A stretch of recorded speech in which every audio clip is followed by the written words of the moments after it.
Pemirsa, dalam Istighosah Panglima TNI Jenderal Gatot Nurmantio mengajak masyarakat berdoa agar Indonesia bisa menjadi bangsa yang besar dan sejahtera. Sementara itu, Kapolri Jenderal Tito Karnavian meminta agar pilkada tidak menimbulkan perpecahan bangsa.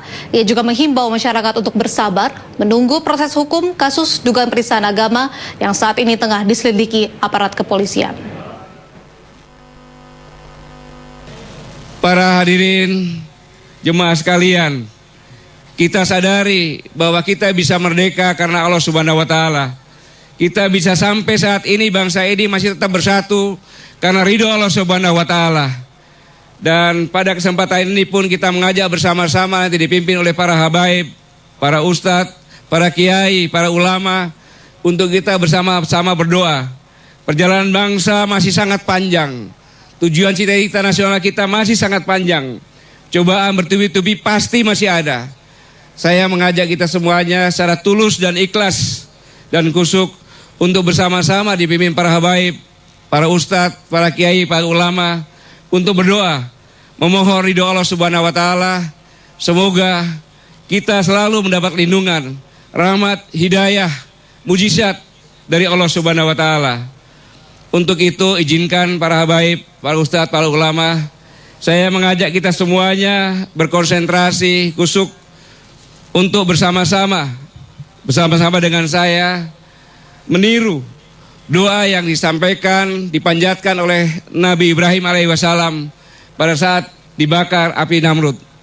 Doa ini semoga kita hanya bersandar dari ridho Allah Subhanahu wa Ta'ala, pelindungan dari Allah Subhanahu wa Ta'ala dari apapun cobaan yang kita hadapi.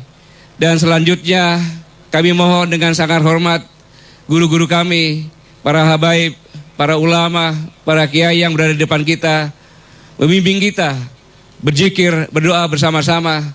Semoga Allah Subhanahu wa Ta'ala selalu melindungi perjalanan bangsa ini, mensejahterakan rakyatnya, dan menjadi bangsa yang besar, bangsa yang menang dalam persaingan global ini, dan bangsa yang mendapat ridho dari Allah Subhanahu wa Ta'ala.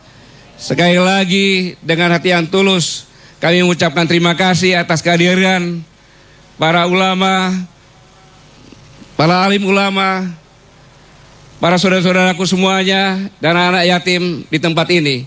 Semoga Allah Subhanahu wa Ta'ala selalu membimbing kita semuanya dalam melanjutkan pengabdian yang terbaik hanya untuk negara kesatuan Republik Indonesia yang sangat-sangat kita cintai bersama. Namun di sisi lain, dari sudut pandang keamanan, pesta demokrasi ini merupakan legitimasi juga polarisasi masyarakat kita, karena masyarakat kita menjadi terpisah dalam pilihan-pilihan yang memang dilegalisasi. Pemisahan ini, polarisasi ini tentu menimbulkan kerawanan-kerawanan karena terjadi kompetisi untuk memenangkan dan lain-lain. Oleh karena itu dari sudut pandang keamanan, potensi ini tentunya tidak menjadi kecil karena dilaksanakan 101 tempat secara serempak, salah satunya di Jakarta. Kita melihat bagaimana dalam perjalanan ini sudah terjadi dinamika eskalasi situasi yang dapat berdampak kepada stabilitas keamanan negara dan bangsa kita sekaligus kehidupan masyarakat. Salah satu contoh tentunya adalah pilkada di Jakarta yang merupakan salah satu pilkada terpenting. Dalam kaitan ini ada permasalahan-permasalahan hukum yang dilaporkan, termasuk salah satu pasangan calon, termasuk kami satu calon gubernur.